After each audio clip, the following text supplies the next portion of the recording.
Do you sometimes wonder what you should do with the returned products you have in your storage or the unsold products that are in your inventory? Are you going to re-inspect them, repackage them and resell them? Are you going to reuse them? Or are you going to destroy them? Which of these decisions is both economically and financially wise for you to take? Today, on this week's episode, we're going to talk about what you should do with the products that you have in your storage that were either returned or were unsold. You see, the biggest problem we have right now in the supply chain industry is reverse logistics. Reverse logistics has to do with products that come back to you from the customer or from the products that were not sold during the season. And so you have them with you and they're in your storage and you do not know what you should do with them. Do you just repackage these products? Do you have them inspected? Do you have them resold? Do you have them reused? Do you donate them? Or do you destroy them? But why is this a problem? Well, it's becoming a problem right now because of how the industry is expanding.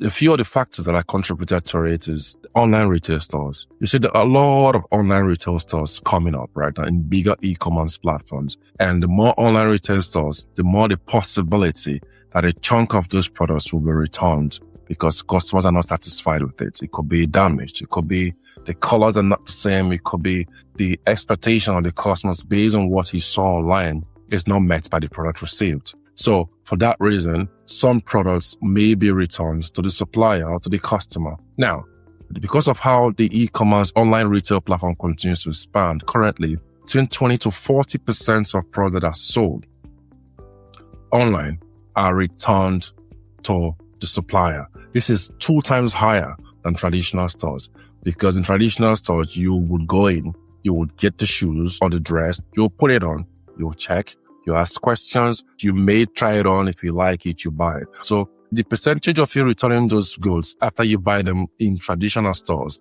are lesser compared to when you buy them online. So that's why right now we have a lot of products between 20 to 40% that are then returned to either the warehouses or returned to the factory. That's one. 2, seasonal goods are a problem too. Because seasons like Christmas, like the Easter holiday, globally recognized holidays, comes with products. And sometimes we tend to overstock our inventory for these products. And when they are not sold, we are stuck with products on our hands. As a supplier, as an entrepreneur, what do you do with these products? Third, we also have products with short value cycles. These are products like fashion, so electronics. Some of these products have short value cycles. So when you receive them and you go on to re-inspect, repackage, and put them back in the market, the value of those products might have reduced between when you receive them and when you put them back in the market. So these are the top 3 factors that has contributed a lot to products being returned to suppliers or to businesses. Now, there comes the question, what do businesses or what do you do with all the products you have on your hands? Well, before you resell the product, you have to think about several factors. You have to get somebody to bring it from the customer's house. That's transportation. That's expenses. So someone has to go there, pick it up, bring it back to the warehouse or bring it to the fulfillment center or bring it to the factory. Then you have to get somebody to inspect it. Then there'll be repackaging and then you have to prepare it for resale. All of these are resources that may require extra manpower or even the manpower that you have would have to work overtime. And sometimes by working overtime, it may have a ripple effect on the already thinned out workforce that you have that's trying to meet demands from fresh customers. So you have to think about it. And then the second part is, are you going to reuse them? Well, it depends on the product. If you decide to go on and reuse them, what's the cost implication financially if you decide to donate them? Are you going to pay for the logistics? Are you going to pay for the delivery? All of these factors are not free. Non-governmental organizations that accept donations try as much as possible to cut down costs. So 90% of the transportation and the donation of those products will be on you. Let's get factual. Let's say, for instance, you have a product that costs $20 and then you sell the product on e-commerce platforms. The customer receives the product and the customer says, I don't like the product. Why? Well, because I got a product that was damaged. Next thing is because there is a return policy, the customer would have to return the product. So you have to get a delivery driver to go pick up the package from the customer's house and bring it back to your factory or to your redistribution center. Again, this product costs $20. Now, let's see. Say, for instance, you want to resell the package. Inspection is there. Inspection, repackaging, paying staff for overtime, or even getting extra manpower. All of this will probably cost you between $15 to $25 just to fix that package.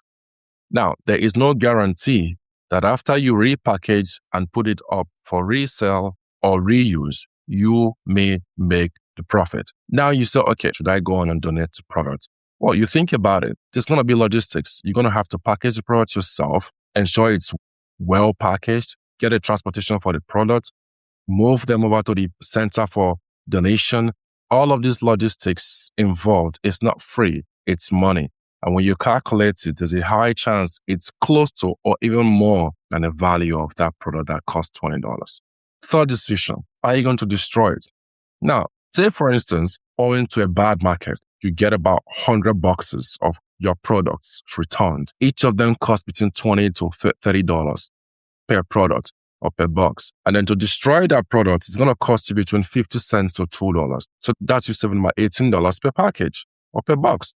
Compared to reuse, compared to reinspection, repackaging. Mainly if these products are damaged, you have to get someone to inspect them. So if you compare the costs of disposing these products or destroying these products, comparing to the costs of reuse, repackage for resale, you would realize that economically, financially, disposing of products that has been returned, either from the customers or products on the inventory that were not sold, or products with short life cycle like fashions or electronics that were not sold, were returned by the customer, it's cost effective for them. It pays them more to dispose them. That is why we see companies taking the destroy and dispose solution.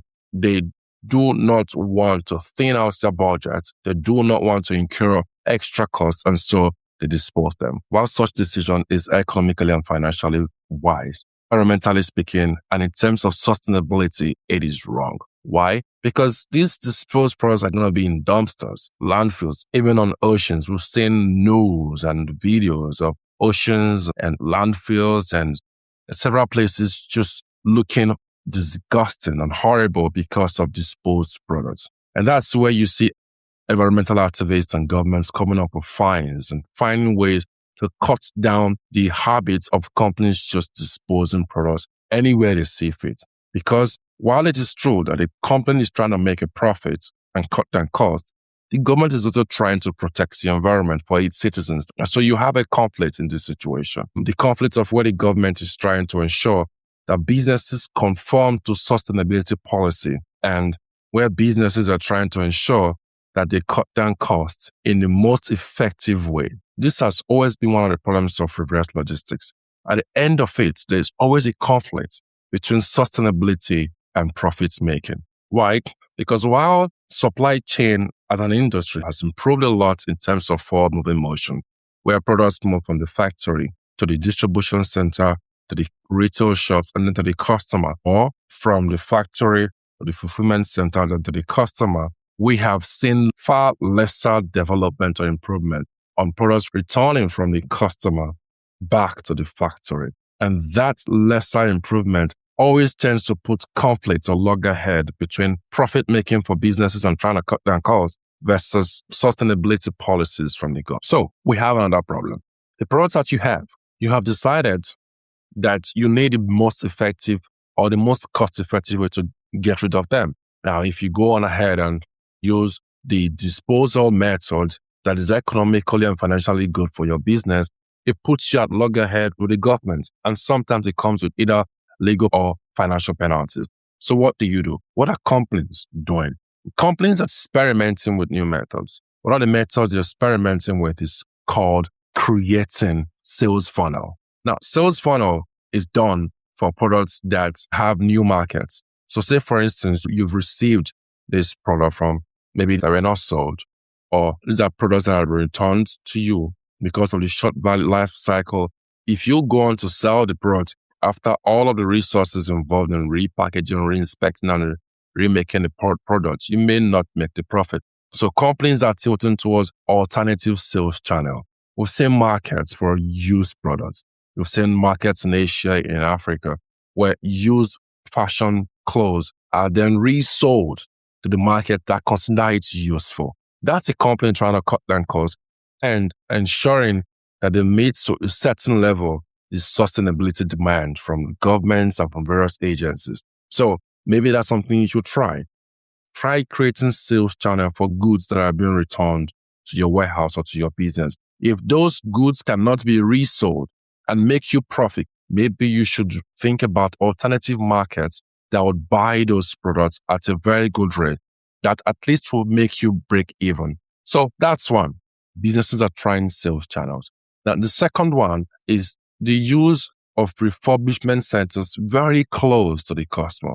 One of my episodes, I talked about reverse logistics, and I talked about the cost implication. I have attached the episode at the end of this video so you can take a listen. The last mile, like I said in that episode, takes about 50% of the total cost between when the product leaves the warehouse or the distribution center and when it gets to the customer's door. But many businesses are now experimenting with trying to bring the refurbishment center very close to the customer. By doing that, they cut down the cost at least by 25 to 40%.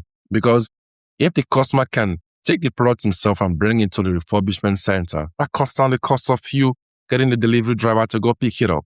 And so they take the product from the customer because it's closer to the customer, then they refurbish the product, then they can either resell it into the main markets or sell it into the alternative sales channel that they have created for themselves. That's the second option that many companies are trying. Also, AI has helped a lot in terms of inventory visibility, automation tools, and predictive analysis. This may not entirely eliminate return products, but it has reduced return products a lot because you have full information about your inventory, about your products in stock, and the chances of the return, you make better business decisions. So these are the three factors that many companies are continuing to experiment. The use of alternative sales channel, the use of AI and tech in terms of inventory visibility, automation tools, predictive analysis, and then the use of refurbishment centers close to the customer. It does not entirely obliterate or eliminate the consequences of reverse logistics. No, because the more the market continues to expand, the more we get customers who want to buy more items. And by buying more items, the chances of return products will always be there. It's a part of supply chain logistics that has not seen a lot of advancement yet. And until then, we'll keep seeing situations where profits and sustainability are not on the same page. You should try creating alternative sales channel for your products. A lot of markets out there that need your product. You could also try and create refurbishment centers closer to the customer. That way, the last mile cost will reduce by 25 to 40%. And again, try to adopt AI and tech into your operations. It continues to help many businesses. There are several fantastic, cost-effective AI tools you can adopt into your system, and you see the cost benefits as soon as possible. This has been Tales of Logistics, and see you in our next episode. Thank you for your reposts, subscriptions, and comments on our channel.